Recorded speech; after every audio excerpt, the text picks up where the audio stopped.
তিনি জানুয়ারি তালি 4 সালমারি सांग्रं सालंघात Tripura हासनि मन्त्रियग्रा professor doctor Manik साहानि आसिमानि साल मन्त्रियग्रानि आसिमानि साल रोखसावै जुदा जुदा सामं बतang यागो यासगै नहार जाखा आगरतला म्युनिसिपल कर्पोरेशननि बखाक्तैबो मन्त्रियग्रानि आसिमानि साल रोखसावै रिकुतुं बागमुनि पान्दा खलायका सांग्रं साल त्रिपुरा हासनि मन्त्रियग्रा प्रफेसर डॉक्टर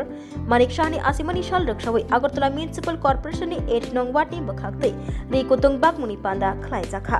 आरि कुतुं बागमुनि पान्दा मानजागैखा आगरतला म्युनिसिपल कर्पोरेशननि मेयर हायकेबा 7 रामनगर कन्स्टिट्युएन्सिनि एमएलए दीपक मुजुमदार मेयर इन काउन्सिलर चम्पा सेन सरकार हासदे बीजेपीनि प्रदेश याकचु कासपु पापिया दत्त खबै कुबुनि जुदा जुदा आदंग मुख्यमंत्री प्रफेसर डॉक्टर मानिक शाह आज के शुभ जन्मदिन সেই উপলক্ষে আমাদের দলীয় তরফে সরকারি তরফে বিভিন্ন ব্যক্তি প্রতিষ্ঠান বিভিন্ন ধর্মীয় অনুষ্ঠান সামাজিক অনুষ্ঠান এবং বস্ত্রদান বা অন্যান্য কর্মসূচির মাধ্যমে যথাযোগ্য মর্যাদায় উৎসাহের সহিত কিন্তু এটা উদযাপন করা হচ্ছে। তারই অঙ্গ হিসেবে আগরতলা পৌর নিগম অন্তর্গত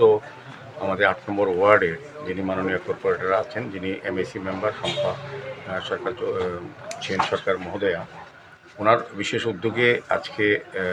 আমাদের সাফাই কর্মী বন্ধুরা এবং অন্যান্য যারা আছেন তাদের মধ্যে শীতবস্ত্র প্রদান করা হচ্ছে। আমি প্রথমেই আপনাদের মাধ্যমে রাজ্যের মাননীয় মুখ্যমন্ত্রীকে প্রফেসর ডক্টর মানিক শাহ শুভ জন্মদিনে অনেক অনেক শুভেচ্ছা এবং প্রণাম জানাই।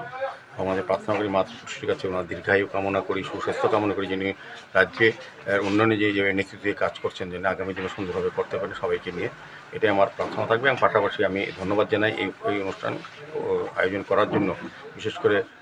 সম্পদ দিদিমণিকে, যিনি উদ্যোগ নিয়েছেন, এবং আমাদের পাপিয়া দত্ত, যিনি ভারতীয় জনতা পার্টির সহসভানেত্রী উপস্থিত আছেন, এবং অন্যান্য আমাদের কার্যকর্তারা বা আমাদের এই ওয়ার্ডে যারা আধিকারিক এবং সাফাই কর্মী বন্ধুরা শতানুচীরা যারা উপস্থিত হয়েছেন, আমরা সবাই